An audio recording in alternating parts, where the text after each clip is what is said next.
নমস্কার, আমি ডক্টর অরুণিমা ঘোষ। আমি একজন সাইকিয়াট্রিস্ট এবং আমি মাদারহুড এবং মায়েদের মেন্টাল হেলথ নিয়ে কিছু ভিডিও বানাচ্ছিলাম। এটা ঠিক যে সেই বিষয়ের উপরেই বানানো ভিডিও সেরকম নয়। আমার এটা নিজের ব্যক্তিগত অভিজ্ঞতা এবং ব্যক্তিগত ভাবনা থেকে একটা ভিডিও বানাচ্ছি, বা এই কথাগুলো আমি ভাবছিলাম যে আমি শেয়ার করব এবং আপনাদের কি মতামত এই বিষয়ে সেটাও আমি শুনতে চাইছিলাম।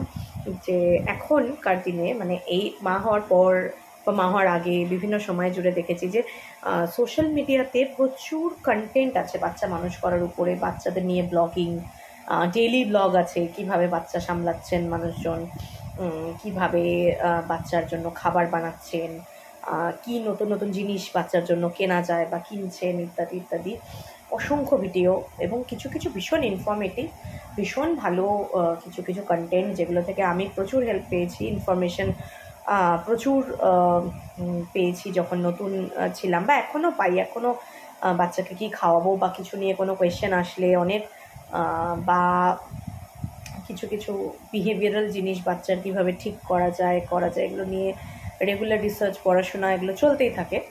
তো এর মধ্যে থেকে একটা জিনিস আমার খুব মনে হয়েছে বা মাথায় এসেছে যে কোথাও না কোথাও এই যে এত ভিডিও, জিনিসপত্র ইত্যাদি দেখে আমাদের মধ্যে না একটা প্রেশার কাজ করছে বা প্রেশার কাজ করে যে আমার নিজের সাথেও হয়েছে যে এরকম যে আইডিয়াল ওয়েতে যে বাচ্চা মানুষ করা, এটা তো আমি করতে পারছি না।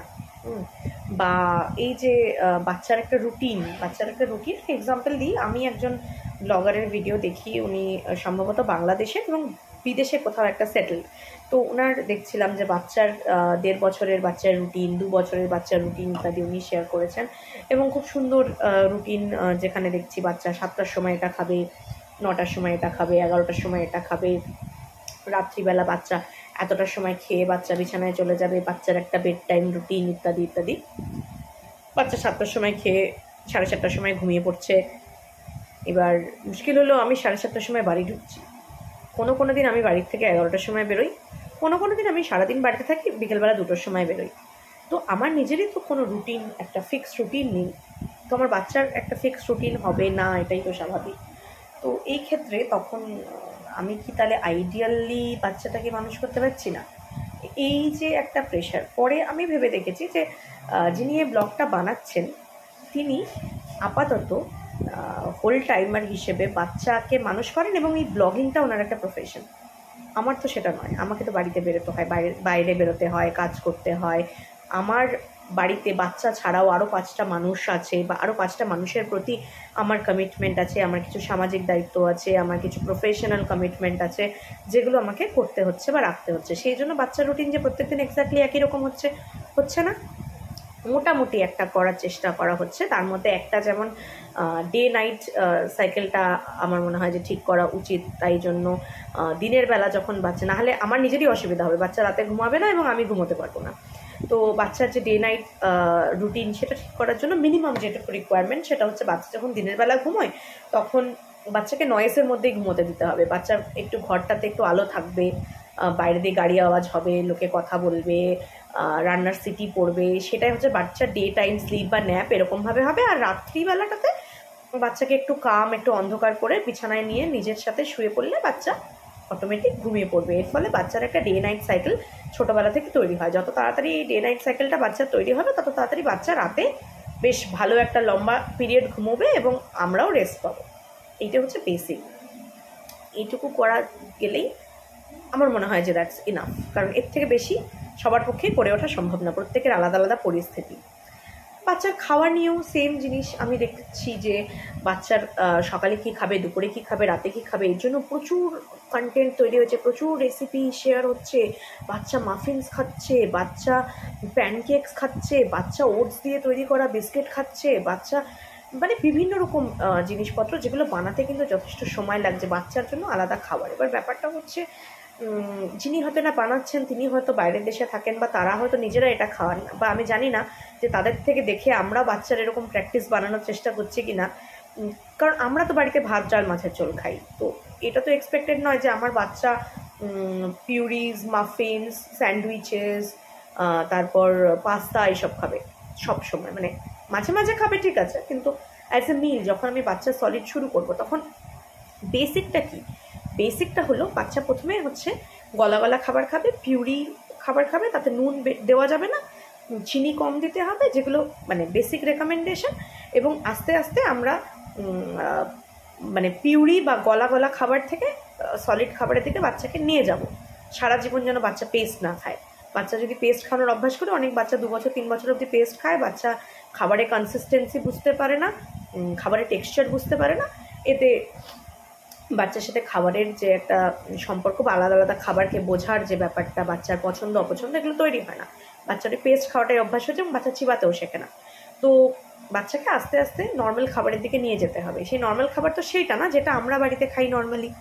তো নিশ্চয়ই ব্লগিং দেখে যদি আমরা ডিসাইড করি যে না বাচ্চার জন্য মানে বরাবরই একটা আলাদা খাবার দিতে, তো বাচ্চার একটা আলাদা খাবারের অভ্যাস তৈরি হয়ে যাবে, হ্যাবিট তৈরি হয়ে যাবে। তোকে আমি সারা জীবন বাচ্চার জন্য আলাদা খাবার বানাবো আর নিজেরা আলাদা রকমের খাবো, বাচ্চার খাদ্যাভ্যাসটা তো নিশ্চয়ই আমাদের মতো করতে হবে না আলটিমেটলি।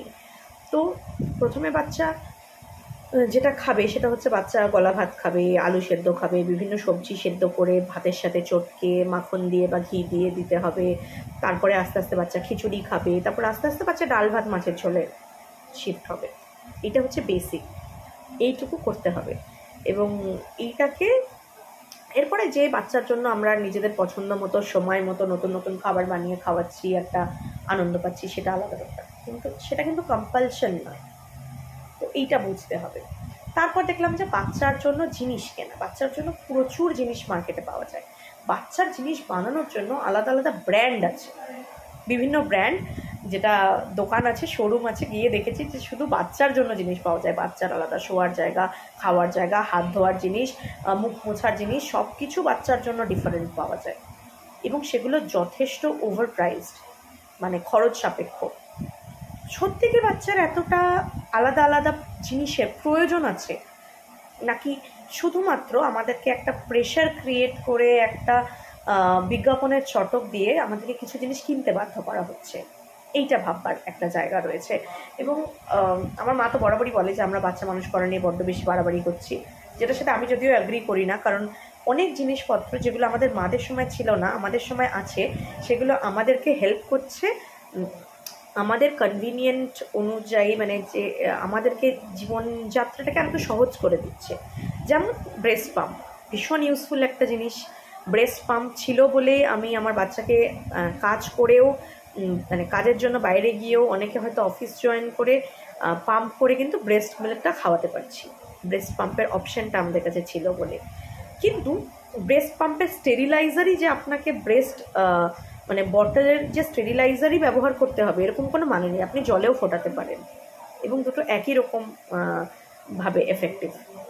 তেমনি বাচ্চার জন্য আলাদা ডাইপার ব্যাগ, বাচ্চাকে ট্রাভেলের জন্য যে আলাদা ডাইপার ব্যাগ, সেটাতে বটল এবং ডাইপার্স ইত্যাদি রাখার জায়গা, এরকম একটা সুন্দর অ্যাট্রাকটিভ জিনিস আপনি না কিনে নিজে যে ব্যাগটা ক্যারি করেন তাতেও বাচ্চার জিনিস ভরে নিতে পারেন, তাতেও কিছু ডিফারেন্স হবে না, ব্যাপারটা একই। তো এই যে বিভিন্ন আলাদা আলাদা জিনিস আমাদেরকে কেনানো হচ্ছে বা তৈরি করানো হচ্ছে বা আমাদেরকে মাথায় ঢোকানো হচ্ছে যে এগুলো ছাড়া মনে হয় বাচ্চা মানুষ করাটাই সম্ভব নয়, অসম্পূর্ণ, এরকম কিন্তু অ্যাকচুয়ালি নয়। তো সোশ্যাল মিডিয়ার যুগে আমরা প্রচুর কন্টেন্ট দেখব, আমিও এখন একটা কন্টেন্টই বানাচ্ছি, কিন্তু এই কন্টেন্টের মধ্যে থেকে কতটা আমাদের, তো এই সোশ্যাল মিডিয়ার এই বিপুল কন্টেন্ট থেকে অ্যাকচুয়ালি কোনটা আমার পরিস্থিতিতে, আমার সোশ্যাল ব্যাকগ্রাউন্ডে বা আমার পারিপার্শ্বিকের মধ্যে প্রযোজ্য, কতটা আমি গ্রহণ করব, কতটা আমি গ্রহণ করব না, কতটা জিনিস কেনা বাচ্চার জন্য সত্যি প্রয়োজন, কতটা সত্যি প্রয়োজন নয়, কতটা আমাদের পিয়ার প্রেশার, এটা মনে হয় আমাদেরকেই ডিসাইড করতে হবে। এবং ব্যালেন্স করাটা ভীষণ জরুরি। কারণ অনেক সময় আমরা যেগুলো দেখে হয়তো খুব খুব প্রেশারের মধ্যে রয়েছি যে আমি তো এরকম করতে পারছি না, হয়তো দেখা যাবে যে আপনি অন্য আরও অনেক কিছু সামলাচ্ছেন, কিন্তু যে মানুষটি ব্লগিংটা করছে, ব্লগিংটা কিন্তু তার প্রফেশন, এবং যেটুকু আপনি দেখছেন তার বাইরে তার জীবনটা হয়তো এক্স্যাক্টলি অতটাই সুন্দর, অতটাই সাজানো গোছানো, অতটাই পারফেক্ট নয়। আবার যেসব জিনিসপত্র আমাদেরকে কেনানো হচ্ছে তার মধ্যে দেখা যাচ্ছে যে অনেক কিছুই পেইড প্রমোশন রয়েছে, অনেক কিছুই কিন্তু বিজ্ঞাপনের চটক রয়েছে, যেগুলো কিন্তু না করলেও আমার মনে হয় না যে বাচ্চা মানুষ করার ক্ষেত্রে খুব একটা সমস্যা কিছু হবে, বাচ্চা ভালোভাবেই মানুষ হয়ে যাবে। আবার এরই মধ্যে থেকে কিছু জিনিস রয়েছে যেগুলো খুব ইউজফুল, খুবই ভীষণ রকমের সায়েন্টিফিক, যে বিষয়গুলোকে আমাদের কিন্তু গ্রহণ করতে হবে। আমাদের নিজেদের সুবিধার জন্যও ঘটে, আবার বাচ্চাটাকে ভালোভাবে মানুষ করার ক্ষেত্রেও যেটা প্রয়োজন। এবং মনে রাখবেন, বাচ্চা মানুষ করার ক্ষেত্রে বাচ্চাটা যেন আমাদের একটা প্রজেক্ট না হয়ে যায়। বাচ্চার ক্ষেত্রে কিন্তু অনেক ক্ষেত্রে ওভারডুইংটাও কিন্তু একটা সমস্যার সৃষ্টি করতে পারে। ভালো থাকবেন, নমস্কার।